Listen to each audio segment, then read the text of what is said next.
Hello and welcome. In this mega episode, not only do we look at the London Transport Bus Reshaping Plan, we also look at how this influenced London Transport to buy vast fleets of AEC Merlins and AEC Swifts. And we've already looked at the DMSs in a previous episode. But what was the story with the DMS's single-decker equivalent? Well, come with me back to 1950s London, yes, 1950s, and find out.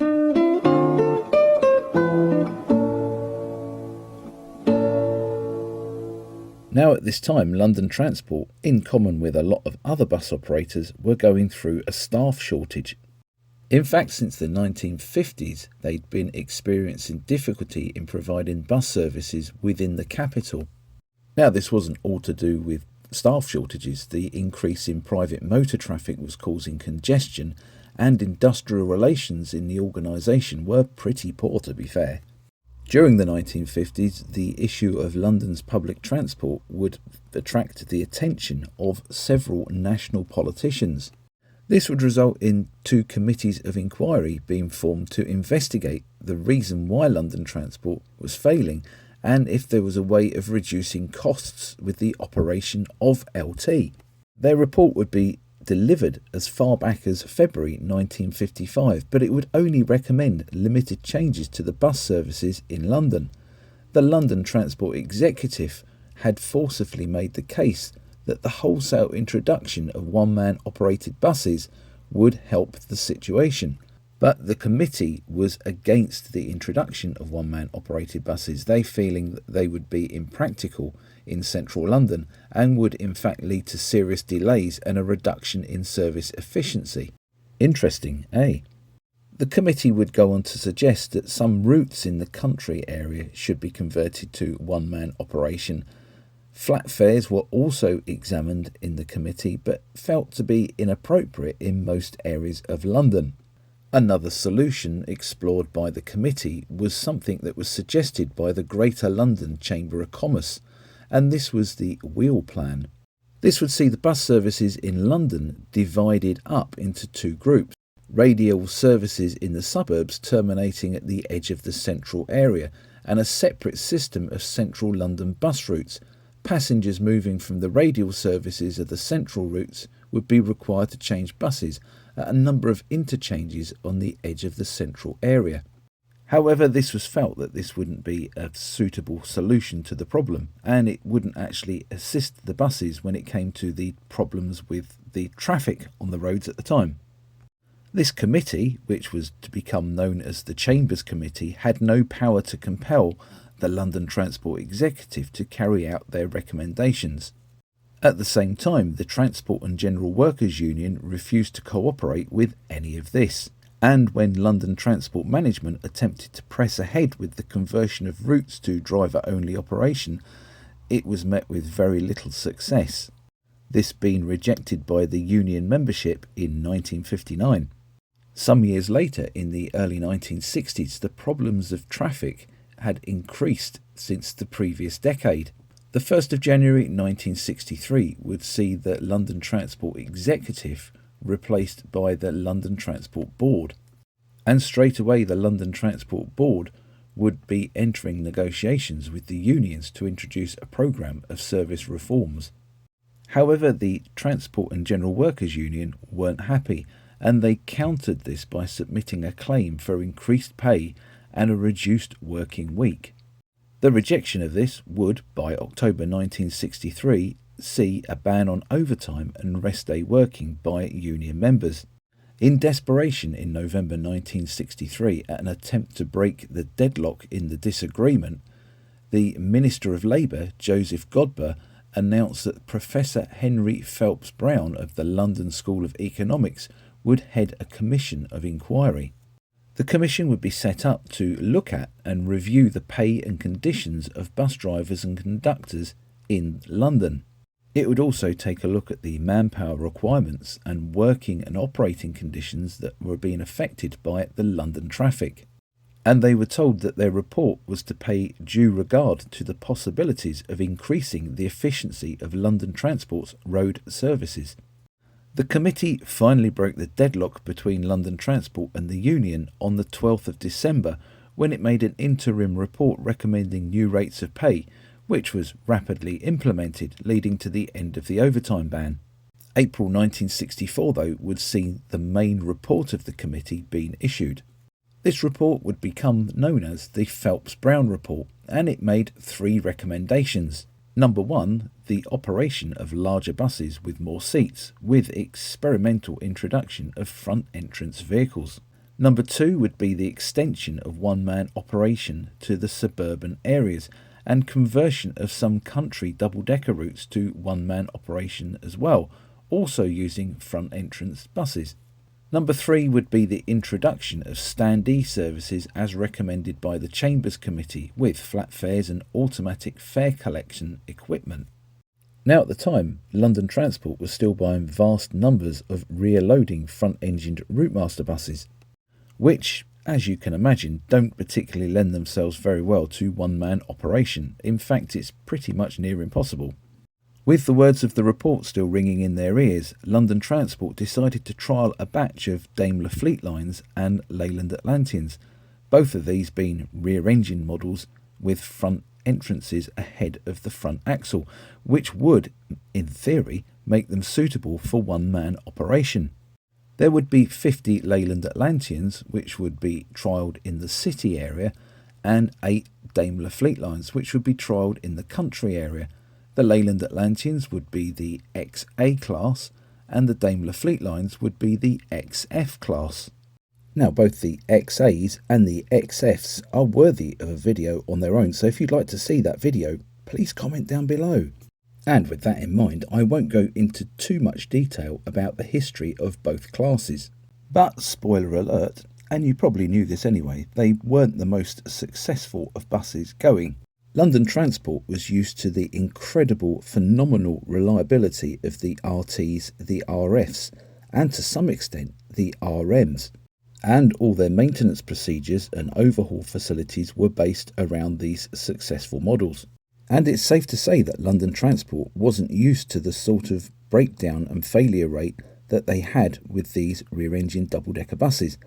In a lot of other parts of the country that were running rear-engine double-decker buses, such as the Atlanteans and the Fleetlines, these failure rates were kind of the norm, and operators had learnt to adapt and modify, with little help from Leyland, to be honest with you.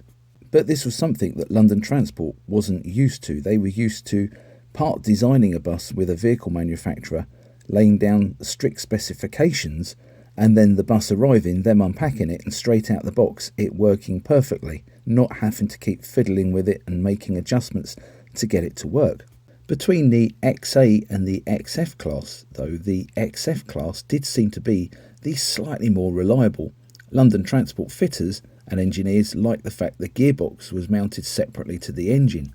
So to make things fair, and to make sure it wasn't the operating territory that was tipping the balance for the Daimler Fleetline, they decided to swap some Leyland Atlanteans over with the Daimler Fleetlines. Now remember, obviously, the Fleetlines were green country buses and the Atlanteans were red city buses. April 1966 would see 8 green XF Fleetlines move to Highgate, whilst 8 XA Atlanteans went the opposite way to East Grinstead. These would be swapped back in July 1966. One of these XA class Leyland Atlanteans, by the way, would become London's first one-man operated double-decker bus on the 22nd of November 1969. The bus was XA22 and it would be working on the 233 route from Croydon. To cut a long story short though, and not trying to spoil the story if you do want the video on the XAs and the XFs, the XF was the better bus. The Daimler Fleetline seemed to be the better option for the London Transport's requirements. And we all know where this story ended up, don't we? With the DMS class, of course. But as I mentioned previously, I've already done the video on the DMSs, so I'm not going to recap on those. I'll just try and remember to put a little link into the top right hand corner so you can go and pay that video a visit and branch off from this one and see the whole story of them. Now, it could be thought that maybe the problem with the Leyland Atlanteans and the Daimler Fleetlines is the fact that they weren't AEC. Now, don't get me wrong, London Transport had operated Daimlers and it had operated Leyland buses. But without doubt, preference and favouritism had always gone to AEC at Southall. Maybe if they could convince AEC to build a rear-engine double-decker bus that might be suitable for one-man operation, that would be a better option. And again, we all know where this would lead to. In 1964, London Transport started a collaboration with AEC and Park Royal to develop a rear-engined version of the AEC Routemaster. And you know what I'm going to say, that I've done a video on FRM1, the rear-engined Routemaster. And again, I'm going to try and remember to put a little link to it so you can watch it at your leisure after you've watched this video.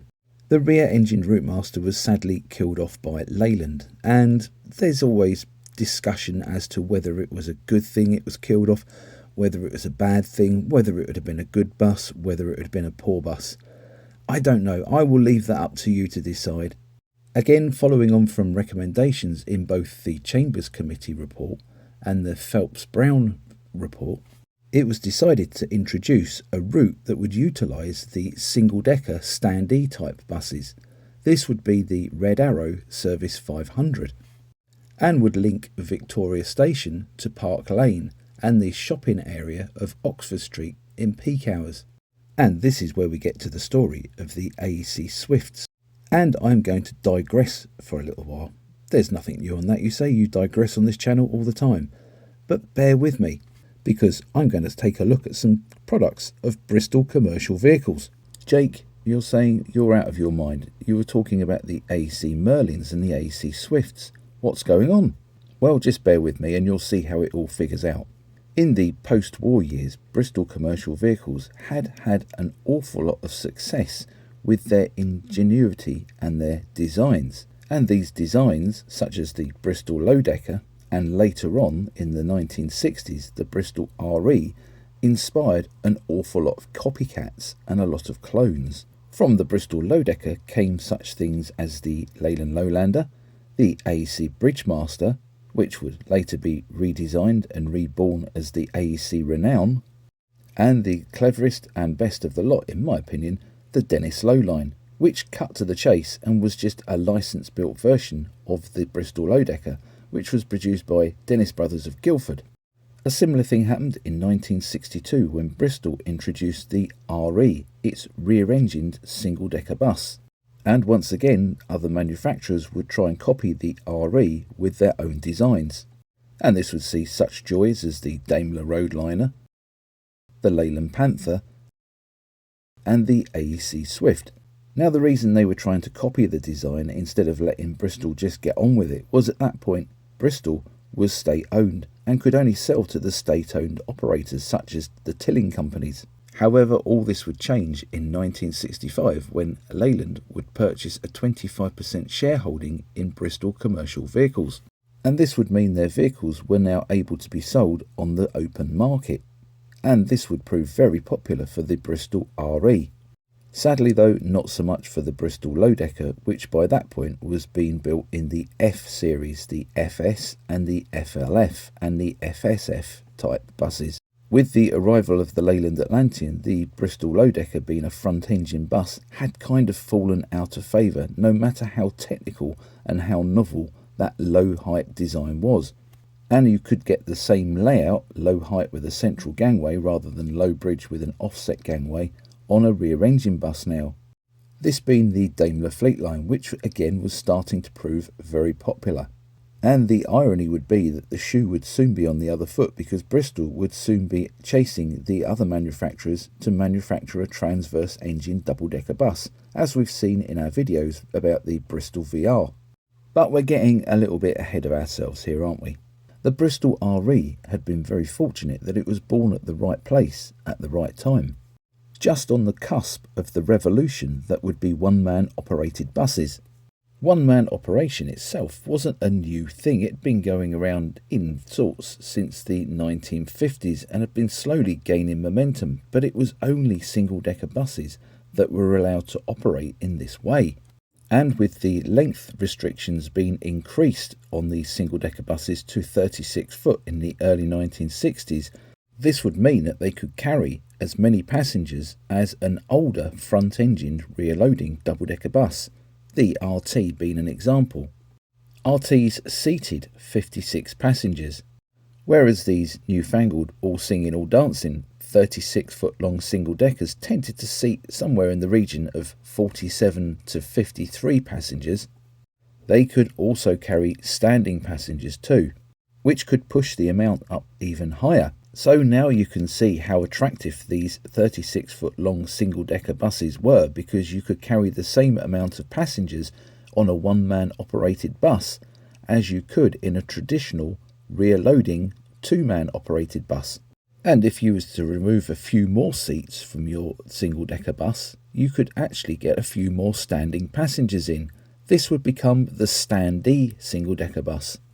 And that nicely brings us back to the Red Arrow Service 500.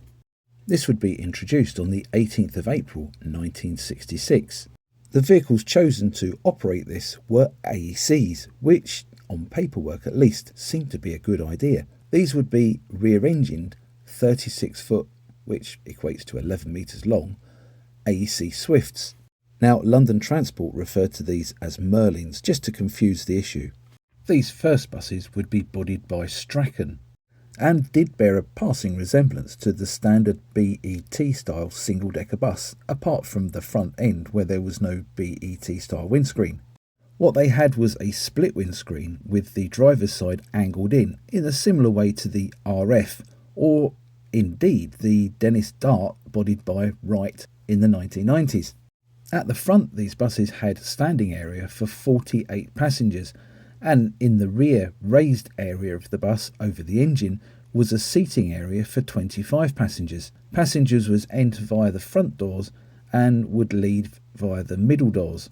The front platform entrance would be split into two halves, with the forward half of this being used for passengers who needed to pay the driver. The rearward half of this entrance would be used for passengers who could go through a turnstile and use the automatic fare collection machine, the AFC turnstile. The first 6 of these buses, XMS 1 to 6, entered service at Gillingham Street Garage on the 18th of April 1966, and it's fair to say that it went very well. Meanwhile, the country area also received XMS-style Merlins, or Swifts, depending on your philosophy, and these were numbered XMB 1 to 9. These again featured Strachan bodywork and were pretty much identical to the central London buses, apart from one thing: they were fitted with 46 seats and didn't have turnstiles fitted. And a major difference, of course, being country buses, they were painted green and featured canary yellow waistbands. Now, it was intended that these would be used for routes 427, 437 and 456, which would all be worked by Addlestone Garage. But they went into store at Reigate and Addlestone. Unfortunately, these rather fine buses ran into trade union opposition, as this wasn't covered by the current one-man operation agreement, and therefore they couldn't be used in the country area. Towards the end of 1966, 8 of these 9 country buses would be transferred to the Red Arrow duties, where they would be down-seated, equipped with turnstiles and repainted into the red livery. These would be renumbered XMS 7 to 14, following on from the sequence of the original Standee Red Arrow Merlins. As I mentioned previously, the Red Arrow route was proving to be a bit of a success, and these extra buses arrived at Gillingham Street, Victoria during the first few months of 1967. However, there would now be a surplus of Merlins, and 2 of them, XMS 11 and XMS 13, would spend a year as training buses or in store, whilst not entering service until the spring of 1968.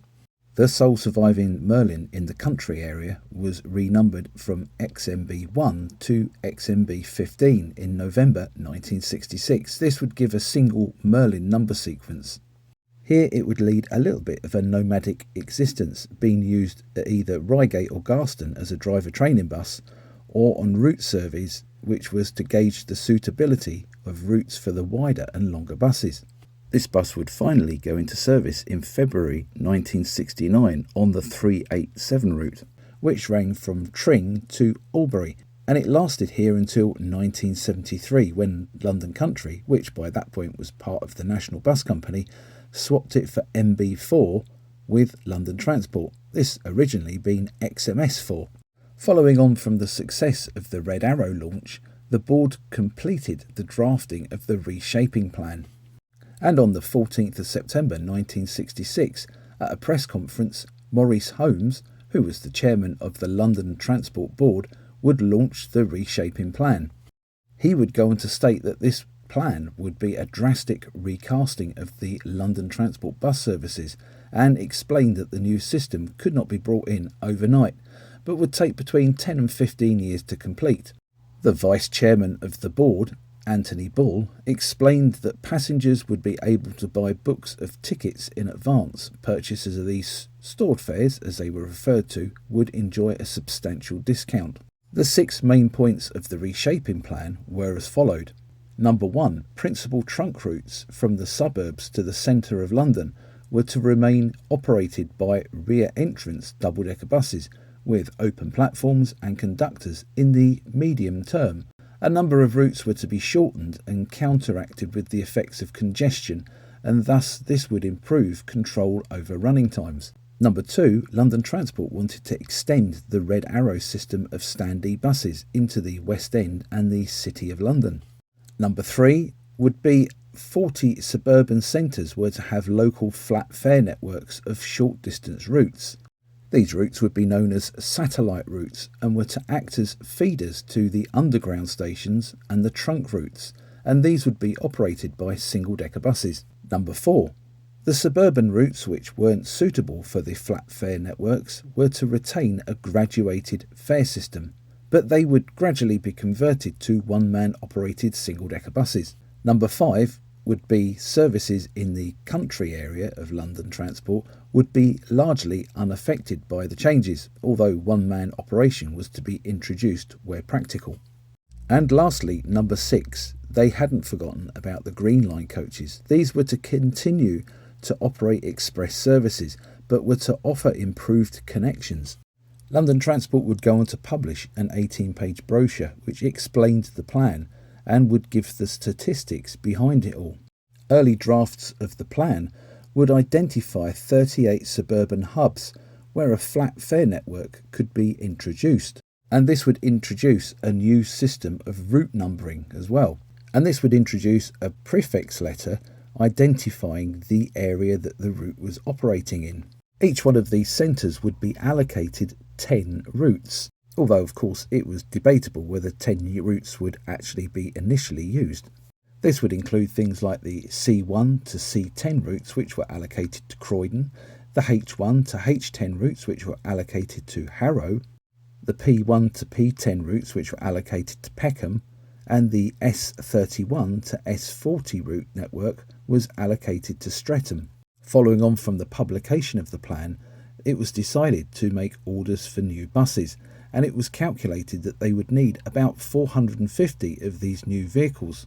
Now that's not just 450 vehicles, that's 450 vehicles per year. Quite a large amount. And this potentially is the point where it all starts to unfold and go a little bit wrong, because there was insufficient time to design a bus specifically for London Transport's requirements. But following the success of the Red Arrow trials, it was decided to standardise on the 36-foot long Merlin that had been used for these Red Arrow services. This initial order for 450 AEC Merlins would be placed in 1966, and these would be ready for delivery in 1968. And these would be as followed. There would be 28 buses for Red Arrow routes, 253 for suburban flat fare networks, 75 buses for the country town services, and 94 for conventional one-man operated services. And here becomes another fly in the ointment, because the government of the time published in July 1966 a white paper outlining future legislation within the industry. This transport bill would finally be introduced in late 1967, and it would include 2 financial carrots to dangle in front of operators. One would be a 25% grant for the purchase of new buses, which was suitable for one-man operation, this of course becoming the bus grant. and operators could gain a 75% grant for new interchange infrastructure. This would all become part of the Transport Act of 1968, but, and this is the catch, the legislation provided that only vehicles registered after the 1st of August 1968 would qualify for the new bus grant. In the meantime, the production Merlins started to arrive in October 1967. Now, these differed from the earlier buses, being a slightly smoothed version of these prototypes. These buses were bodied by Metro Camel Wayman.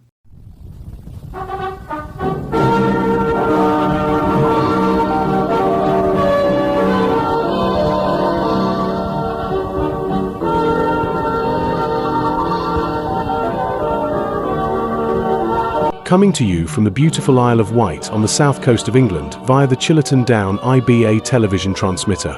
This is SCTV, the bus and coach channel, broadcasting in 2K QHD and 4K UHD.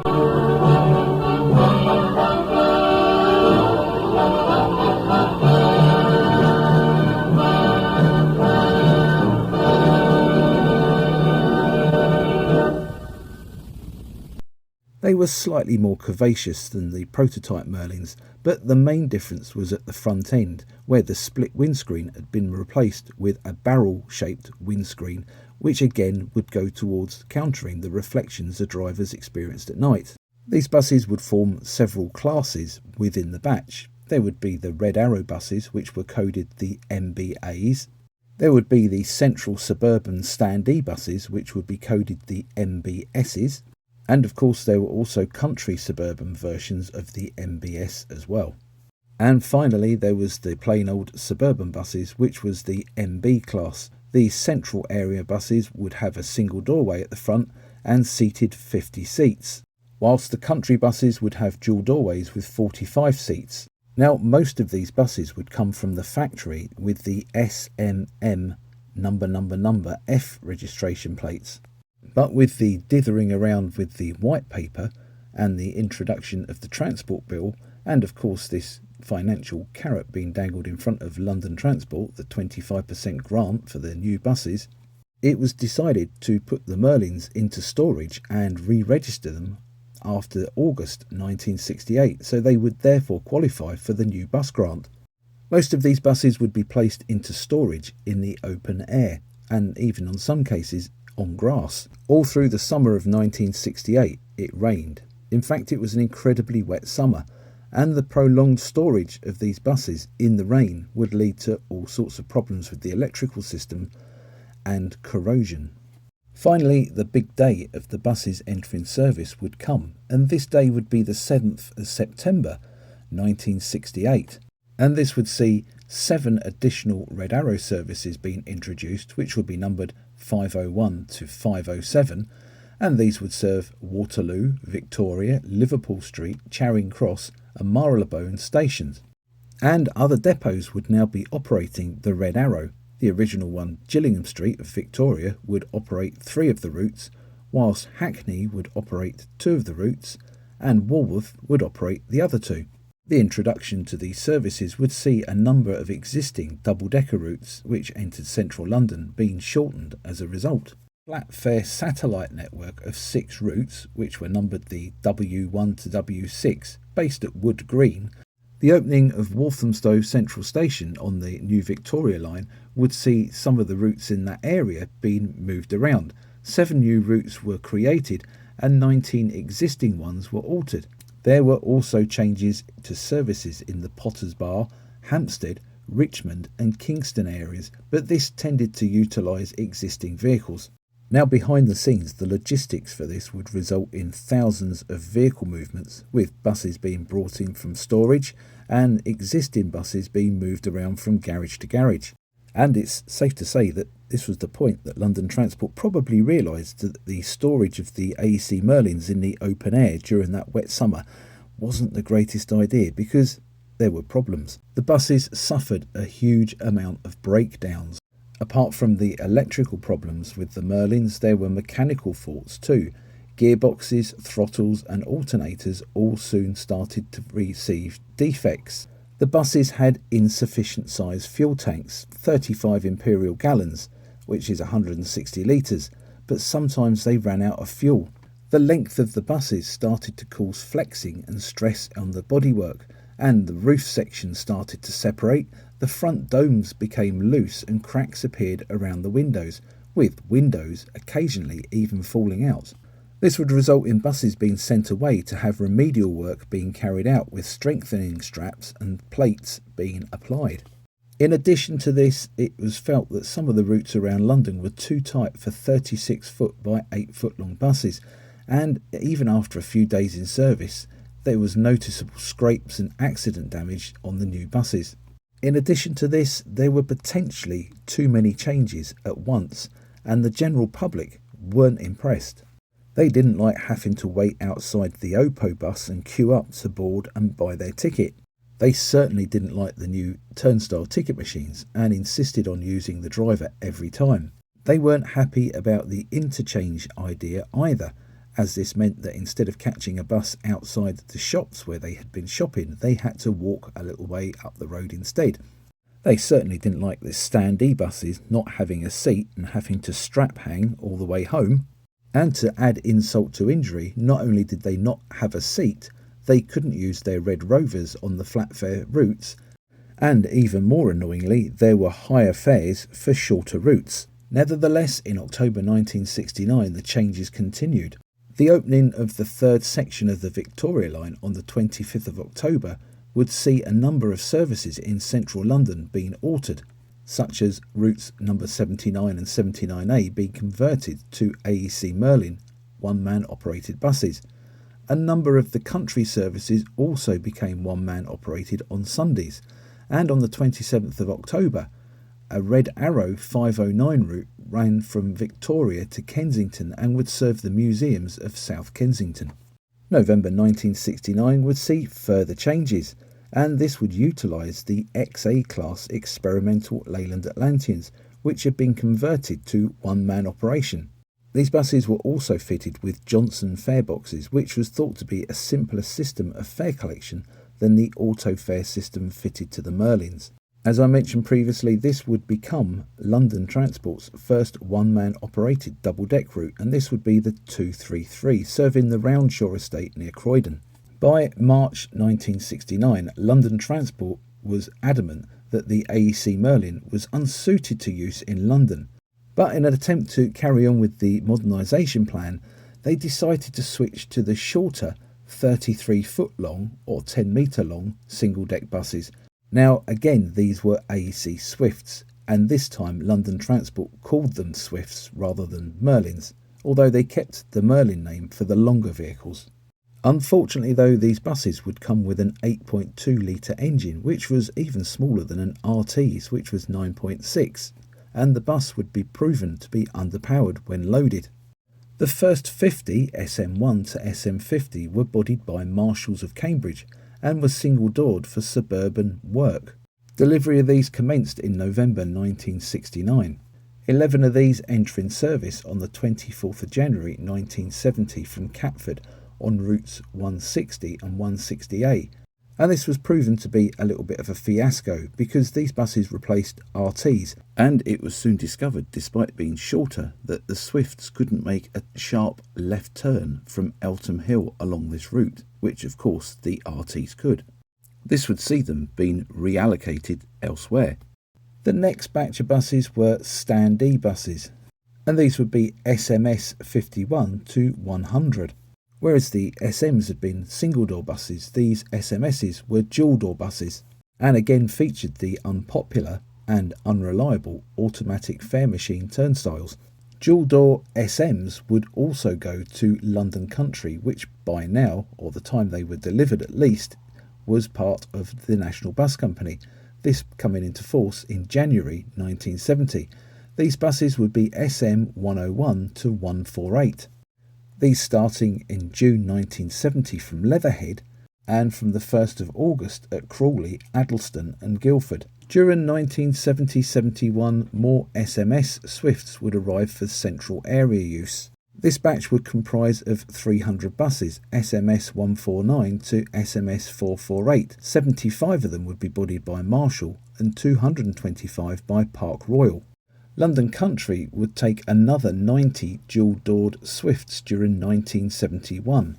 And some of this batch would go on to form the impressive yellow and blue liveried superbuses that became very much part of the Stevenage bus scene during the 1970s. And I do intend to do a video on the superbus at one point or other. It might not be for a little while, but I will do one. During 1971 and 1972, a further 300 Swifts, which was numbered SMS 539 to 838, would arrive with the central area London Transport. These would be bodied by MCW and Park Royal and were actually used to replace not only RTs, but also the Merlins and the earlier Swifts as well. Early in 1972 would see the last of the SMS class being delivered. Now both London Transport and London Country experienced huge problems with both their Merlins and their Swifts, and part of this could be the fact that they had higher expectations than being AECs. Remember the previous generation of AECs, the RFs, the RTs and even the RMs were really reliable vehicles and had set an incredibly high benchmark.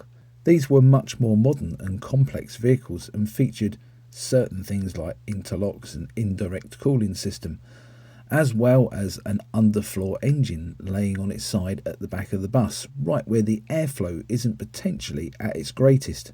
Now remember again at this point that AEC was owned by Leyland and their after-sales service was decidedly lacklustre.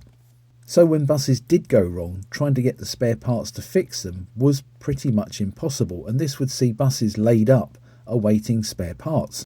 In fact, in December 1973 alone, London Country would put 23 of its SMs into store as there were just no spare parts to keep them on the road.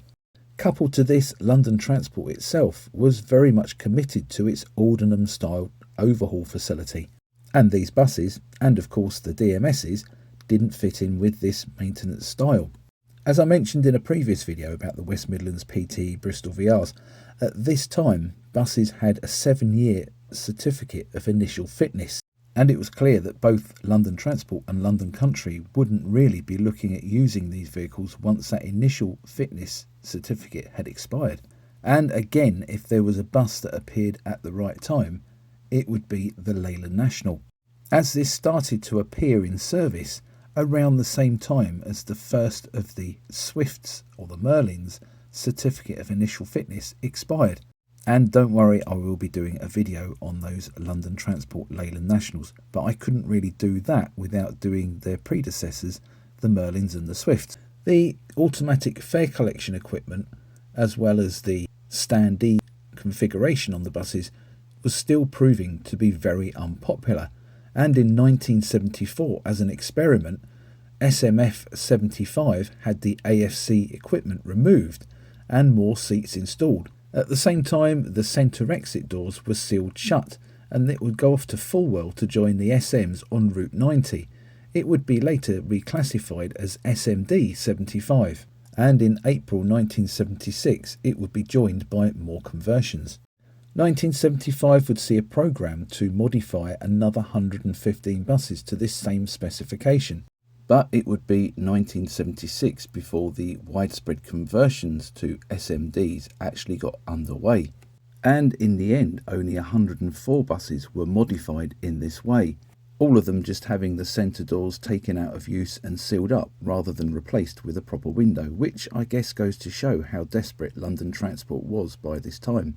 It certainly didn't make the problem go away, and the garages weren't overly keen on accepting them either. Again, their 7-year certificate of fitness was expiring, and a few would be overhauled just to extend their life slightly. Some of these SMDs would later go on to become staff buses for Aldenham, but they were all withdrawn from public service by mid-1978. Now, as I mentioned previously, as their 7-year certificate of fitness expired, the buses were placed into store at Radlett Airfield. Initially, this would be the MBs and the MBSs from 1973 to 1974, and Radlett Airfield would host hundreds of these buses. The SMS's Swifts didn't fare any better. The first sales of these would be in October 1976, and the buses in the central area would be replaced pretty quickly by Leyland Nationals. But many of these buses went into undercover storage around the network, Victoria Garage's basement being an example. Some of these would be overhauled, the overhaul taking about 2 months for each bus, and this would give them an extra couple of years' service in London. The MBAs and the Swifts would keep working on the Red Arrow routes up until May 1981, when they were replaced by Leyland National Mark IIs. Over in the now nationalised London country, things were slightly different. The company was experiencing severe vehicle shortages due to various maintenance issues and a shortage of spare parts. So they had to make their buses work. They couldn't afford to put their Merlins and Swifts into storage. And they seemed to do just that. In fact, they even hired some from London Transport for up to 2-year periods. Many of them did gain the national bus company MBC Leaf Green. However, there were many still rolling around in Lincoln Green and Yellow well into the 1970s. As with London Transport, deliveries of new Leyland Nationals managed to see off the Merlins and Swifts, and London Country's last Merlins operated in 1980 from Northfleet Garage. As I mentioned previously, many of the central red area Swifts and Merlins went into storage around the network, whilst there was also a few that were stored outside, and these looked rather forlorn and unloved, normally with engines missing and panels missing where they donated bits and pieces to keep other members of their classes going. However, the last Merlin, MBS 217, managed to survive a little bit longer. This stayed on the books of London Transport, or London Buses as it was then, up until 1987 at New Cross Garage. And here it was used to monitor the performance of their diagnostic equipment. This old stager would later pass to Hants and Sussex. The vast majority of the Merlins and the Swifts went off for scrap, some only being 6 years old at the time of being scrapped, which, thinking about it, is absolutely scandalous, isn't it? At the very least, I guess there's some third world countries that would have probably appreciated them turning up on a container ship. However, some of them were a lot luckier and found good homes with operators who were quite happy to pay knockdown prices for fairly new buses. Companies such as Blue Triangle, Emsworth and District, and of course Hants and Sussex. Hants and Sussex running theirs for many years. There's even a very tenuous link with Regent Coaches, the company that I used to work for. We used to run the 667, which was Faversham all the way out to Eastling and Stallisfield, all this being rather rural Kent. About a year ago, a friend of mine at work lent me a photograph of a Merlin AML 570H in the fleet of Donsway, and this was operating on the 667 service to Eastling, and here it is pictured in Faversham. Further Swifts and Merlins to see service in Kent would be in Dover on the coast, where they would find employment shuttling passengers between Dover Priory Railway Station and the ferry terminal. That vast Standee area probably proving to be rather useful in this sort of work. They would be owned initially by Townsend Torrison, before passing into the ownership of P&O. Many other Merlins and Swifts were sold overseas, including Northern Ireland. At this time, the area was in the middle of the Troubles and buses were being destroyed on a regular basis, so Ulster Bus and City Bus acquired many of the Merlins and Swifts to replace those damaged by action. Most of them were painted in the fleet livery of cream and red, or cream and blue, although some would remain in London Transport livery, which at the time, knowing how bad the Troubles were, that must have been a little bit dicey, mustn't it? These buses would only provide a few more years' service for their new owner, being equally problematic for them as they were for London Transport. City Bus being convinced this was down to the lack of maintenance they received at London Transport. Other buses would go further afield, and places like Malta would prove to be a very happy retirement for these vehicles. Here many of them would be modified with extra cooling vents and even things like manual gearboxes and flat floors all the way through, whilst others would be in pretty much original condition apart from the colour of the paint. There are a few AEC Merlins and AEC Swifts preserved now compared with the number that they were originally, and that was 665 Merlins and 838 Swifts. Most of these are in active preservation. There's a few that are laid up awaiting restoration, and there's some even more which are just parked up in yards around the country and potentially in Malta as well, awaiting their fate. My own AEC Merlin and Swifttail goes all the way back to 1992, 1993, when I was coming back from the Isle of Wight for a visit to Kent and spied AML 614H in a scrapyard in Sandwich. It had a little bit of front end damage which had occurred on entry to the yard, and the engine turned over even though the fuel had been drained out of it and it wouldn't start. For £500 she could have been mine and she could have been saved, but alas, I had nowhere to put her. And this is one thing I've always regretted, is not saving this old bus. She was later broken up at Ling Metals in Sandwich. Instead, I've had to make do with a Britbus model of a Swift SMS5, which is currently sitting on my desk as I make this video. Now, normally I'm not into model buses because the prices are just so astronomical, and I might as well just put that money towards my real buses. But these are actually quite nice little things, and I could see myself with a little 00 gauge fleet of AEC Swifts and Merlins. And the whole thing with AML 614H is probably why I love VJG 187J, the Friends of the East Kent AEC Swift, so much. Yes, I know it's not a London Transport bus, but it's very similar in certain ways, mechanically, and when you look at it from the side and the roof, there are an awful lot of similarities. I guess I'm a closet AEC Merlin and AEC Swift fan. There we go, I've confessed. I feel better. But there's one thing I've not covered yet. What happened to the bus reshaping plan? Was it all just forgotten about and quietly swept under the rug? Well, kind of, yes. On the 1st of January 1970, the Transport London Act of 1969 came into effect, and this would see the London Transport Board replaced with a London Transport Executive, this being under the financial control of the Greater London Council. In 1972, following the problems with the Merlins and the Swifts, the London Transport Executive would initiate a survey to examine the desirability of continuing the conversion problem on busy central London routes. And this would be the Bus Operations Special Survey, or BOSS for short. Not only now do we have silly names for surveys. This survey would take 6 months to complete, and interestingly would come to the conclusion that the busier routes in central London could not practically be converted from crew operation. The longer boarding times would lead to longer journey times, which would be undesirable for passengers.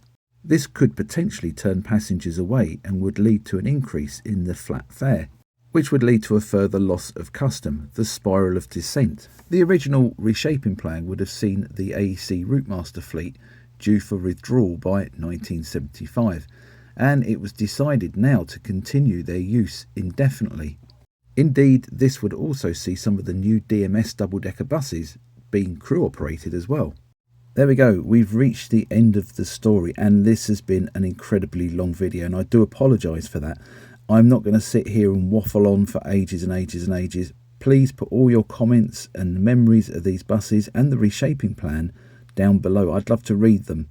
And of course, don't forget to like and share this video and hype it if you can. If you'd like to support the channel, you can always go and buy me a drink. Just click the super thanks button and I'd be ever so grateful.